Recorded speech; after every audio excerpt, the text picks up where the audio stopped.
Hey, welcome to Elko Extreme Power Sports Rentals, Elko's #1 source for rentals for ATVs, UTVs, trailers, and other equipment. Sounds like you're going to be renting one of our ATVs or UTVs today, so we're going to go over a couple things. We're going to talk about safety, we're going to talk about liability and damage. Yes, you're required to have liability insurance on all of the machines that we rent. However, that liability only covers severe injuries. It doesn't cover minor injuries, and it doesn't cover any damage to the machines. So you are 100% responsible for any damage that happens to these machines. So you may think, hey, these are rentals, I can do whatever I want with them, I'm going to damage them. But I just want to let you know that that's not going to fly. We've spent thousands and thousands and thousands of dollars on repairs, and we make sure that we pass that on to the person who caused the damage.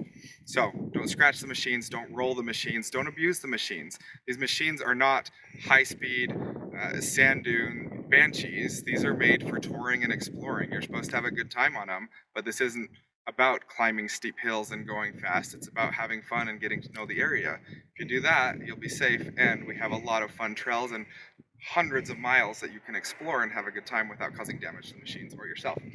So let's start here. These are our C-Force 600 Touring. These are 2-seater ATVs. Yes, you can have someone on the back and they'll actually be comfortable. They've got seats here.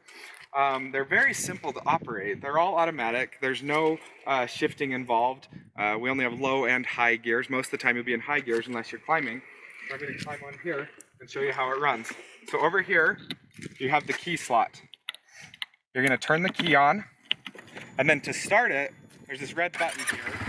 Oh, it worked. Sorry, I'm going to show you when it doesn't work.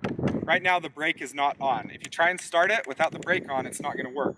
So you have two brakes. There's no left brake here. There's a right hand brake and there's a right foot brake. If you're going to start it, you have to pull the brake or push the brake, and then it will start. Okay? To turn it off, you can either turn the key off or just press the red switch up, and that will turn it off. There are a couple other things to... All right, we had to interrupt the video a little bit. We went through starting, red button to start, but you have to make sure that you have the brake on and the keys on. For shifting gears, you've got park, reverse, neutral, high, and low. So you're gonna shift into reverse to go in reverse. You're gonna shift into high to go forward. Low is, say there's a slightly steeper hill that you wanna climb up nice and slow, you can put it in low and climb it up slow. Now, say for whatever reason, you need to park the machine and you don't want anyone to steal it, you want to secure it, you can actually take the key, put it in park, and you can lock the machine in park. These machines weigh about 1,000 pounds, so nobody's carrying them off, and now you can't get it out of park, okay? So do that whenever you're leaving the machine at least somewhat unattended, so it provides some security. On top of that, we do have 4-wheel drive here. You'll be in 2-wheel drive most of the time. If you need 4-wheel drive, you're gonna flip it to 4-wheel drive. Now, only in emergencies are you going to flip this the rest of the way and press the red button. That's the differential lock. It makes all the wheels spin together. But if you ride like that, you're going to damage the transmission, and it's going to cost you a ton of money. So that's only in emergencies if you're stuck and you have no other way to get out. Otherwise, 2-wheel drive will do you just fine. 4-wheel drive if needed. Other than that, there's a light switch here, and that's the entire machine. You can see your fuel gauge on the screen up here. It'll show you how much you have. Right now this machine is at full. Try not to run it out of gas, otherwise you'll be stuck. All right, let's move over to the Z-Force. This is one of our Z-Force machines. These doors, they open out this way. There's a handle right here. These run just like a car. In fact, I'm probably going to take the camera from our camera person here so that you can see better how this is going to work. When you climb in, you'll notice we have our shifter, which is going to be park, reverse, neutral, high, and low, just like any other car. And you have the parking brake. Make sure you put the parking brake on when you're parked and turn it off when you're going.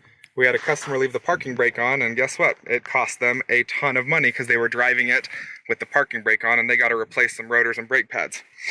Over here, you have your key for ignition. So you turn the key on. You'll know it's on because the screen will turn on. And then again, it's a red button, just like the quads. Oh, red button and then turn the key. Okay? I forgot.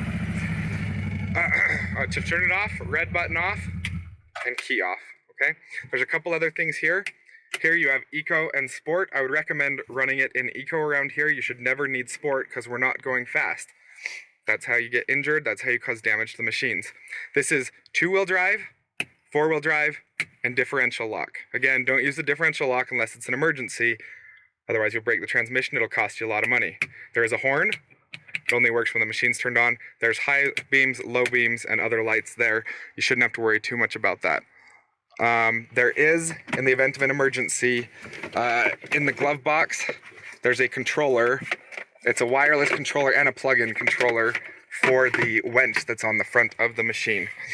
That should cover everything here. It's just brake and gas, just like a normal car. You're going to turn the steering wheel just like a normal car.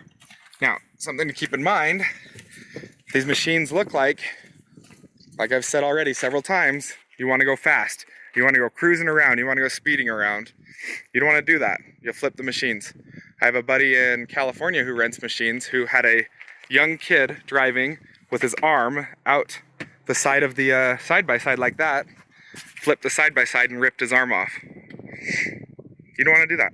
So drive it nicely, drive it cautiously, use it to explore, but this isn't about cruising around and damaging the machines, because you will damage the machines, and we will charge you for it. Thank you.